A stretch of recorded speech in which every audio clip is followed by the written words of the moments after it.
What's happening, everyone? Steve here, Cars with Steve, and today I'm going to show you everything you need to know about Sync3 inside of the 2021 Lincoln Aviator. This is a fairly in-depth video going through everything about that infotainment system, how to set up Android Auto and Apple CarPlay, all about driver assistance settings and everything in between. If you have any questions, drop down in the comments section below and let me know, but let's dive into it, have a little bit of fun, and see what the Sync3 screen is all about.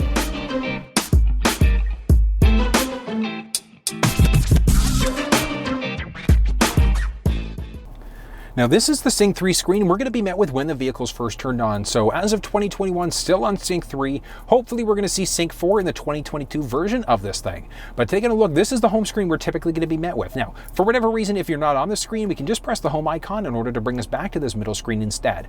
So one of the nice things about the Aviator, we've got factory navigation. Now, if for whatever reason you don't like to use factory navigation, you have the ability to either use Waze or Google Maps or Apple Maps directly through this middle screen by using either Android Auto or Apple CarPlay. So what are the nice things there? We've got a basic summary. If my phone was connected, it would show up there as well. But let's kind of go screen by screen and I'll explain some things to you. Audio screen, so as you can see there, we've got a ton of different options. We've got our sources, so AM, FM, SiriusXM, and Bluetooth. Now, a couple things. If my phone was connected to the vehicle, it would show up there along with any radio apps that I might have installed. On top of that, if I've got a USB stick and it's got MP3s on there, I could plug that into the vehicle and then it would also show up there as an available source. So one of the nice things is we've got a ton of capabilities and we've got a ton of different options that are available, and we can easily select different entertainment sources. Now, as you can see along the bottom, our preset pages can be a mix of AM, FM, SiriusXM, and anything in between. So we've got a ton of different options there. Now, we've got a few different ways that we can tune. We can either direct tune there, there's a tuning knob down below, and we can also go to our steering wheel and press the voice command button in order to tune using our voice. So a lot of different options there. But let's say if we press the direct tune, we just type in a station, hit enter, and it tunes to that station for us. Now, a couple of things to point out there. As you can see, we do have the radio text, which we would be able to toggle on or off as well. We'll get to that a little bit later on. But those are going to be the basics of the audio tab. Now, connecting a phone to the vehicle is a very straightforward process. So what we're going to do on our phone, you're just going to make sure that your Bluetooth is turned on. So as of right now, Bluetooth is on, and we're just going to hit the add phone button. Search for your vehicle on your device and select it once it is found. And we're just waiting for the Aviator. There we go. So Lincoln Aviator is showing up. And as I mentioned, this is going to be the same to connect for either Android or Apple devices. And we're just going to press and watch this. Confirm that the PIN displayed on Sync matches the PIN displayed on your device. Okay, so we just want to make sure that the PIN numbers match up, and we're just going to hit pair on the phone and yes on that screen. For your safety, please stay alert to changing road conditions and use Sync's voice-activated features while your vehicle is in motion. Okay, and taking a look on my phone, it's now asking me, do I want to allow contacts and favorites to sync? Yeah, I'm connecting my phone for a reason, so let's do that. And we've got a few other things that have popped up as well. So 911 Assist, I always recommend turning that one on. And the big reason why is because if you're ever in an accident and the vehicle and your phone is connected, the vehicle is automatically going to dial 911 for us. Automatic contact downloads when the vehicle recognizes new contacts. Do we want to download those automatically? Yep, absolutely. And we're just going to hit finish. So as you can see there, I am now fully connected. We've got my calls, my contacts, my phone. We can use Siri. We've got a do not disturb mode, text messages. And then if you've got multiple phones, you can just go change phone in order to switch between any connected devices. So really, really neat. Now, if for whatever reason we ever need to disconnect a phone, we're just going to go to our settings. We can go to phone, and then we've got our Bluetooth devices. We can manage devices, etc. So if we go to our Bluetooth devices, we've got my phone, and we can either disconnect or we can completely remove it. So that's where we would go in order to remove phones. Now, contacts have now downloaded, so that's great. So we can now use the steering wheel button in order to make phone calls. But if we jump into the app screen for a second, so on my phone, I've got a radio app called LiveX Live. So it essentially works directly through the middle screen there. So radio apps like LiveX Live, Spotify, etc. will work directly through this middle screen. Now, whether you're on an iPhone or an Android device, if for whatever reason your apps aren't showing up, make sure that your operating system is up to date and you've got the most recent version of the app installed as well. Otherwise, it may not necessarily work properly. Now, setting up Android Auto or Apple CarPlay is a very straightforward process. Let's start on the Apple CarPlay side of things first. We're just going to take our USB cable and plug it into any of the available USB ports. And we're going to take the opposite end of the cable and we're just going to plug our phone in. Boom, step number one is complete. Now watch this. Apple CarPlay lets you use your phone in a way, so we need to hit continue in order for that to work. Privacy terms and conditions, same thing, we need to agree to that. Okay, now in order to finish setting up CarPlay, all I have to do is just make sure that my phone is unlocked. So we're just going to unlock. And as you can see, it's now connected. It's also asked me, do I want to allow CarPlay with Sync3 while my phone is locked? Absolutely, because if it's not, then you won't be able to use it if your phone is locked. So we're just going to hit allow there, and we're now fully connected. So really, really nice. As you can see, we've got my phone calls, we've got my messages, and we've got a number of other things. Now, one thing to point out is that you don't necessarily have to strictly use factory navigation. We can go through Google Maps, or Apple Maps, I should say, and on this phone, so on my iPhone, I've also got Waze installed as well as Google Maps. So you can literally use any of those map apps directly through this middle screen instead, which is great. So on the Waze app, we've got our active speed and a few other things as well. Press this button to bring us back to this home screen. Now, one thing to note on the Apple side of things, so if we go into our settings, we're just going to go General and then CarPlay. We've got some flexibility there. So if we take a look, we've got my car connected. So we're just going to press that and we can customize it now. So let's say if you have a tendency to maybe use the Waze app a little bit more, we can take it, we can drag it to the very top, and as you can see, it now has dynamically updated the screen for us. If you have a tendency not to use certain things like audiobooks or the calendar, you can also remove those from the screen, and as you can see, they're completely gone, but they are still available there. So one of the nice things is that, let's say if for whatever reason we've kind of messed up, we've played around with too many settings, we can reset it to the default by pressing the reset button at the top, reset our layout, and it's going to flash away for a second and bring it back to that default setting again. So as you can see, we're now connected there, and it's brought back all of the other ones that we've deleted. Now, if for whatever reason we need to get back to the Sync3 home screen, all we're going to do is press this sync button, and that launches us back to the sync instead. So we've got our phone hot button, we've got our Maps hot button, we've got Apple CarPlay, and then our preferences. So we can easily hop back into CarPlay by pressing that button, jump back to the Sync3 screen instead. Now, let's say if you want to have your phone charging, so I'm physically connected to charge, but I don't want to use CarPlay because maybe you want to use factory navigation instead and not use your phone's data.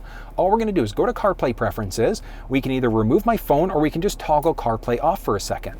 So my phone is still charging, but as you can see there, I'm now going to be using factory navigation instead of my phone navigation. So really, really useful that we've got the capabilities to do that. And that's going to be the basics of setting up Apple CarPlay inside of the Lincoln Aviator.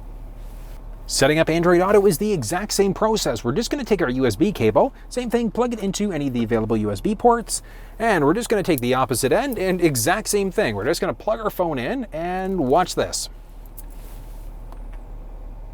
Android Auto. So I need to make sure that I unlock my phone in order for it to continue. So I'm going to unlock, I'm going to continue on the screen. Same thing, we do have to connect and say okay to this in order for it to work, so we're going to agree to that. Phone is connected, so we're just going to unlock to continue, and we're just going to follow the instructions on screen. So we're just going to press next. So we've got the ability to use either Android Auto or Apple CarPlay directly through this middle screen. On my phone, it's now asking me if I want to allow the vehicle to get access to my messages. Let's hit OK to that. Now, because I've got multiple phones connected, we can also set a phone as a favorite. So if you have a tendency to use one or the other, you've got the capabilities to do that. We've also got the ability to download our contacts as well. And as you can see, we are now connected. Now, this phone does not have Waze or a few other things installed, so we've got the capabilities to do that if we wanted to. We can run off of Google Maps, we can run off of Waze, etc. Now, as I mentioned, if your app isn't showing up on there, don't worry about it. All you're going to do is just make sure that your operating system is updated, and you've also got the most recent version of the app installed as well. And then as you can see there, we've got my phone, we've got reminders, weather. We can also look at our notification center, or we can use the Google Assistant instead. Now, very similar to what we saw on the Apple side of things, if we just search for Android Auto on our Android devices, we've got a number of different options that are available there as well. So basic Android Auto, we are connected over USB. We've got some connection help, a look at previously connected cars, and we can also use our Google Assistant to say these types of phrases in order to bring our assistant to life. We've also got the ability to resume our media. We've got our Google Assistant, we've got weather, notifications, system. We've got a ton of different options that are available there. So we've got the capability to kind of customize things as well, which is pretty nice. And we've got the ability to customize our launcher. So very similar to what we just finished seeing on the iPhone side of things, we can either enable or disable things. We can kind of tweak things and change things around on the screen. Now, one thing to note is that on the Android Auto side of things, on Apple, it just automatically updated it. On the Android Auto side of things, we do need to reset Android Auto in order for it to actually take any changes we made into account. But we can disable things if we don't like to use certain things, or we can also add other shortcuts available as well. And then very similar to what we saw on the Apple side of things, if we wanted to jump back into our main screen, we're just going to hit the sync button there. And we've also got a hotkey to jump back into Android Auto. We can look at my Android Auto preferences, which means that we can either remove my Galaxy. So let's remove it for a second. So Android Auto is no longer connected there. So I'm now again running off of, so we're going to disable. And as you can see there, so my phone is connected via USB, which means that it's charging, but I'm not connected to Android Auto anymore. So really, really nice. Now, if I wanted to remove a phone, very similar to what we saw on the Apple side of things, we're going to go Settings, Phone, look at my devices. We've got my connected devices. We can either disconnect it, make it my favorite, or we can completely remove it. So as you can see there, the phone is now completely disconnected, but at the very top of the phone, as you can see, I am still actively charging up. So that's how you can set up Android Auto inside of this thing. Jumping into the navigation tab. So as you can see there, we do have factory navigation and very straightforward. So we can easily search for an address if we want to. Now it is autocomplete. So if we start typing an address and we just give it a second to go, so we're just going to start typing until it gets the one that we'd like. Perfect. And we're just going to select, and as you can see there, we can now save it as a favorite, or we can just hotkey in order to start the navigation route. Obey traffic laws, be alert, and use voice commands while driving. Okay. Please proceed to the highlighted route, and then the route guidance will start. So as you can see, we're now connected there for a route. We can mute them if we really want to. If you want to cancel the route that we've just set up, we can easily do that just by canceling the route along the top. So it takes a second there, perfect. Now we can bring the controls back up again, and as you can see, we've got our map. Now if we jump into menu, we've got a ton of different options available. So we can look at my screen view, look at some navigation settings as well. So jumping into nav settings, we've got some map preferences. So we've got breadcrumbs, point of interest icons. Breadcrumbs are kind of neat. So as we're driving, taking different routes, it's literally going to have dots along the route that we're taking in order to let us know kind of where we've been. So really useful if you're kind of touring around different areas and you want to make a reference to where you've previously been. Point of interest icons, do we want things like gas stations to show up on the middle screen as well? Route preferences. So under route preferences, do you want the fastest, shortest, or the most eco-friendly route? Do you want to use HOV lanes, things like that? And we've got some dynamic route guidance as well as a few things as well. So if you don't like to drive on highways or toll roads, etc., you've got the capabilities to select that. And when your vehicle puts the navigation route together for you, it's going to avoid whatever you've set up there, or it'll take whatever other preferences that you've used into account as well. Last up is going to be our navigation preferences. So those are going to be the notifications that we get as we're coming up to a turn. So we've got our voice and tone, which let's say if we've got a turn coming up, it'll say turning in 200 meters. Or the voice will be turning in 200 meters, or it'll just be a tone where instead of saying turning in 200 meters, you're just going to get a beep letting you know that your turn is upcoming. So matter of preference which one you set up there. That's going to be the basics of the navigation settings. We can figure out where we are, we can search, we can look at our history, we can look at some different favorites. Now the big one here, if we scroll over to the side, as you can see, we've got my home and work address as well. So if we enter an address into this destination here, we can literally just press the voice button on the steering wheel and we can say navigate home or navigate to work, and it's automatically going to take us to the address that we have saved there. And that's going to be the navigation screen in a nutshell. Next up, jumping into the settings screen. So settings, we've got a number of different options there. So we've got our basic sound settings. So we've got the ability to change our treble mid-range bass. We've got our quantum surround sound, which sounds incredible. And we've also got this Revel experience. Now we've got the ability to look at speed compensated volume as well, which is going to increase or decrease the volume. And then we can also do a balance and fade adjustment. So if you're driving alone versus if you've got other people, we can either move it up and down this way, or we can just kind of drag it the way that we'd like it. If for whatever reason you mess up, you can just go reset and it'll bring it back to your default again. That's going to be the basics of the audio setting. Next up, Bluetooth. So we can toggle Bluetooth on or off. We can add other Bluetooth devices in as well.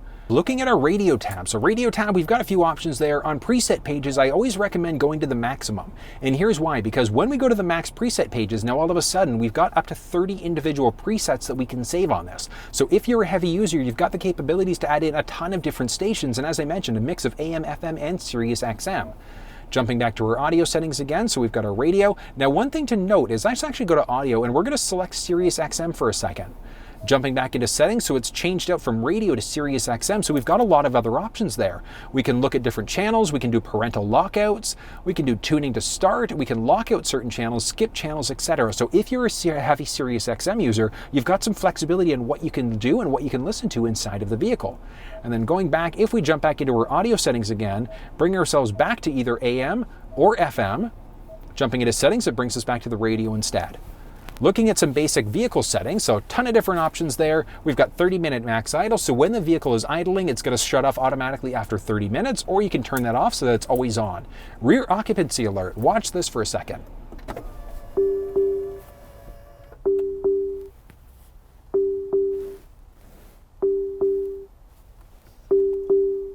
So general safety setting alone, that is incredible, because as much as we don't want to think about it, sometimes kids get forgotten in the back seat. So having the ability to have this thing come on and double check the back seat is really, really beneficial. Now you do have the ability to toggle that one off if you don't want it.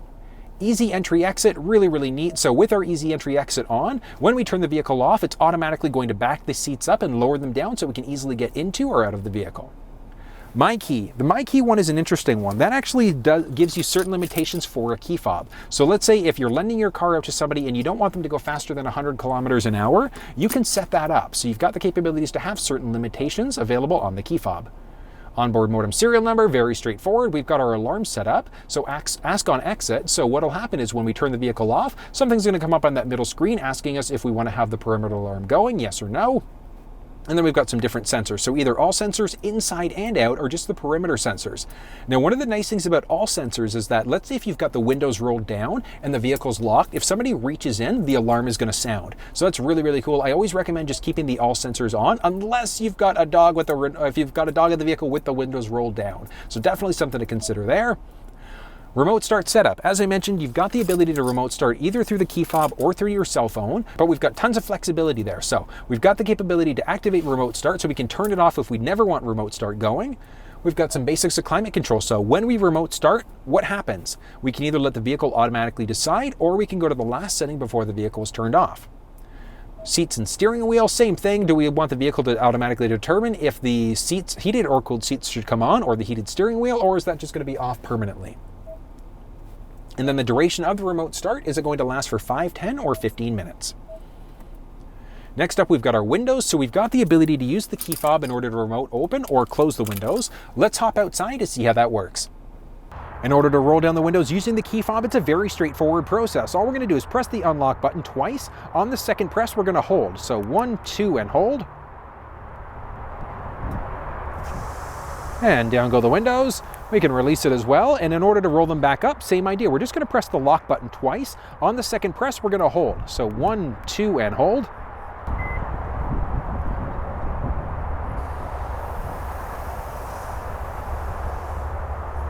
And then they roll back up from there. Really, really cool feature. So I love the fact we've got that capability to do that.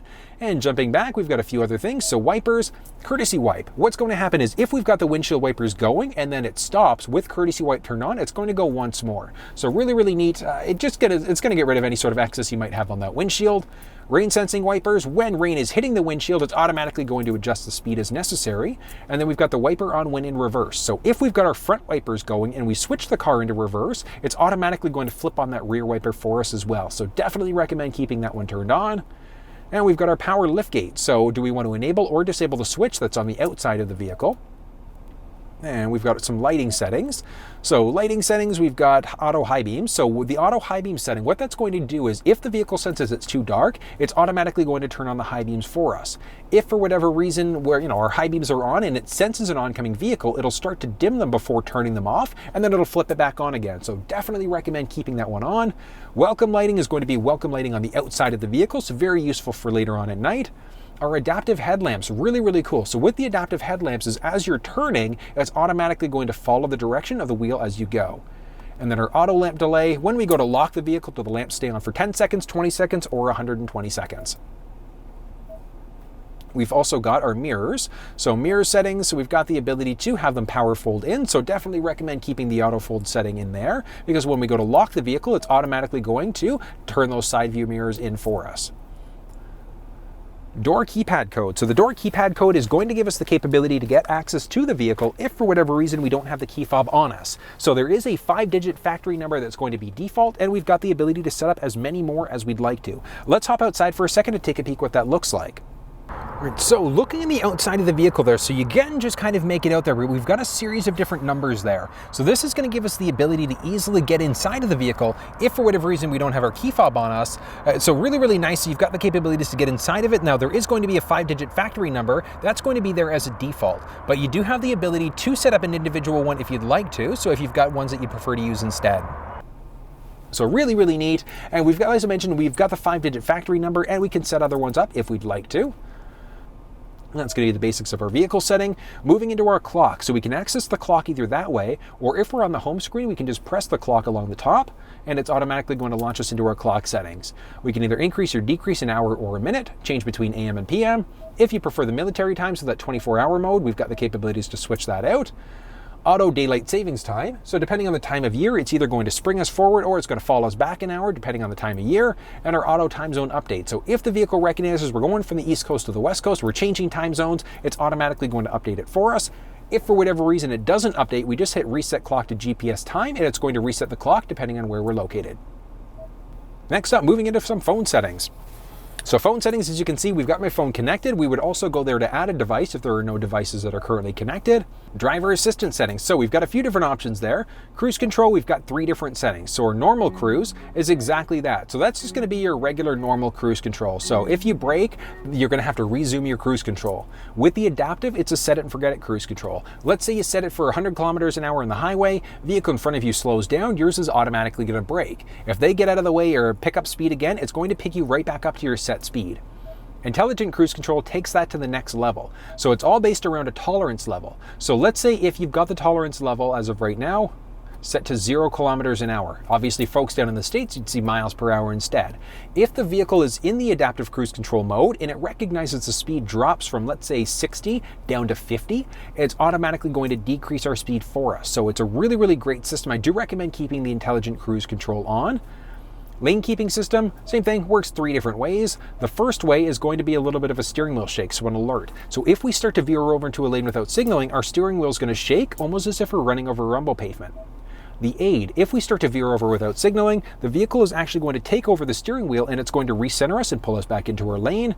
And the alert and the aid will do both. So not only is it going to give us a little bit of a steering wheel shake, but it's also going to recenter us and pull us back into our lane. And then the intensity, that's going to be the intensity of the shake that we've got on the wheel. It's either going to be a high, normal, or a low shake. Pre-collision assist, we've got a couple different options there as well. So we've got a distance indicator for how close of a potential collision we've got. If the vehicle senses a potential collision and we're not responding, active braking means the vehicle's automatically going to slam on the brakes for us. If for whatever reason the vehicle is not going to brake, it's going to automatically take over the steering wheel and evasively steer in order to either minimize, ideally avoid, or minimize the impact of the collision. Alert sensitivity, how sensitive is this system? And again, you've got the capabilities to toggle these switches off if you want to. We've got speed sign recognition as well. Speed sign recognition, again, works based off of a tolerance level. So if the vehicle senses that at 60 drops down to 50, or if you're speeding a little bit, you're going to get a little bit of a chime with that speed warning on. Looking at the rear view camera, we've got 2 options. So our enhanced parking aid, that's going to be this little car along the top. So that's going to let us know if we're getting close to obstacles around us. And then we've got a camera delay as well. So just recommend keeping it off there because it's automatically going to flip on when we put the car into reverse. With the blind spot system, so if a vehicle's entered our blind spot on either side, we're going to have something highlight orange. I want you to take a peek at that for a second there. Watch the side view mirror for a second. So you can just kind of make it out. So see that thing, how it's highlighting orange? That's going to let us know if anybody's entered the blind spot on either side of the vehicle. Now, one of the nice things, as I mentioned, is that we've also got the trailer blind spot as well. So when we enter the trailer dimensions, it's not only going to cover the dimensions of the vehicle, but it's also going to cover the dimensions of the trailer. So very, very useful. And then we've got our sway control. So if the vehicle senses sway going on in the trailer, it's automatically going to apply engine braking in order to get that sway under control. We've got our hill descent control as well. So really useful if you're going off-roading and if you're going downhill, because the hill descent control, what that's going to do is keep you at a set speed, so a low speed, so you only have to worry about using the steering wheel. Reverse brake assist, if we're backing up and there's an obstacle behind us that we don't see, it's going to slam on the brakes for us. So really useful. We've got our driver alert as well. So if we're getting too many notifications because we're crossing over into lanes without signaling, it's going to let us know we should probably take a break. We've got the auto engine start stop as well. So that's the one that's potentially going to kill power to the engine if we're stopped for an extended period of time. And our auto hold setting. So if we're stopped, if we come to a complete stop, we can take our foot off the brake and it's going to hold us into place. Traction control, we can turn that one on or off as necessary. Next up, we've got the Lincoln Way app. So the vehicle itself is equipped with an onboard modem, and we've got the capabilities to use it for a hotspot for up to 10 devices. You do need a data-only plan through a mobile provider in order to be able to use that. Moving into some general settings next. So general settings, English, Spanish, or French, Celsius or Fahrenheit, kilometers and liters per 100 or miles per gallon, different tire pressure sensors, and now the beeping that we're getting, So that beeping, if that drives you crazy, you can toggle that on or off if you'd like to. And then the other one to really point at would be the reset. So if for whatever reason the Lincoln Way app it's not working properly, you can reset it if you'd like to, or you can master reset the entire vehicle. So if for whatever reason, let's say you're selling the vehicle, you can just do a master reset, and that's going to bring everything back to its factory defaults. That's going to be the basics of our general settings. Next up, moving into a few things. So we're going to look at, actually, let's disable CarPlay for a second. So let's remove my phone from CarPlay. And as you can see, because I've removed my phone from CarPlay, it's gone. And if I remove the Samsung from Android Auto, that's also gone as well. So if you're never going to use them, you can just clean it up by removing your phone. 911 Assist, we've already covered off. Mobile apps, some of them will work over USB or enable the mobile apps completely. So if we enable apps, watch what happens now. So I'm connected to my iPhone over Bluetooth, but we've got LiveX Live now. So LiveX Live is a radio app, so you can use certain apps directly through this middle screen. Jumping back into our settings there, we've got a few other things. Let's look at our voice control next. So voice control, we've got a few different modes. So if we look at advanced mode, I want you to listen to something for a second. 94.9. Tuning to FM 94.9. Okay, so the vehicles let us know that it's changed stations. If we go to audio, it has changed the station. But when we're in the advanced mode, we just won't get as many notifications. So listen for a second. 97.7.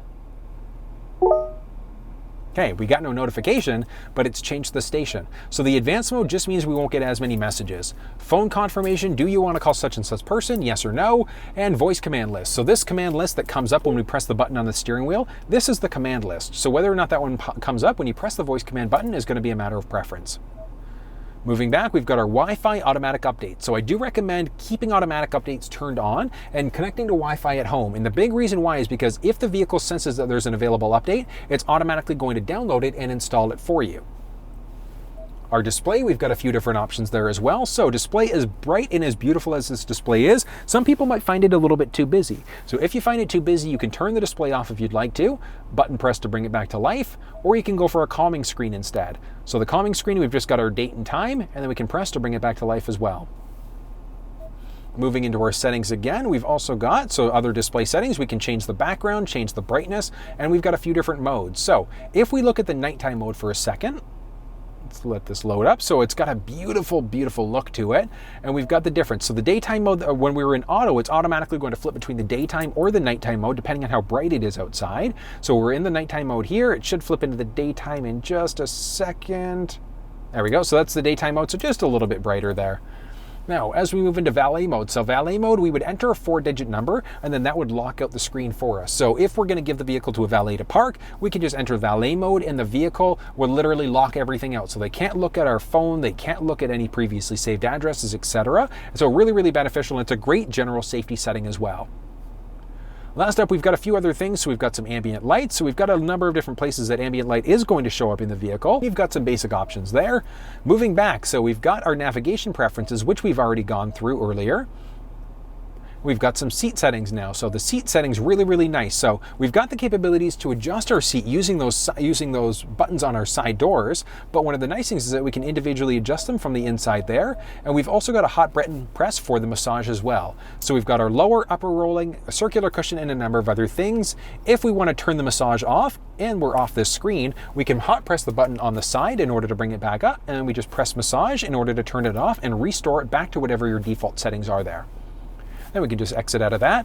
Last one is our personal profile. So if you've got multiple people inside the vehicle, you can set up an individual profile. So really, really useful. You can literally set everything up for your own personal preferences there. And then when you hop into the vehicle, you just select your profile and it's going to remember all of your presets, all of your settings for your phone, etc. And that is going to be the basics of this Sync3 screen. So pretty neat. You could do some pretty incredible things with this vehicle. If you have any questions, maybe something that I missed or you need some clarification on, drop down in the comments section below and I'm more than willing and happy to talk you through the process. If you enjoyed the video, give it a thumbs up. And until I see you next time, make sure you stay safe.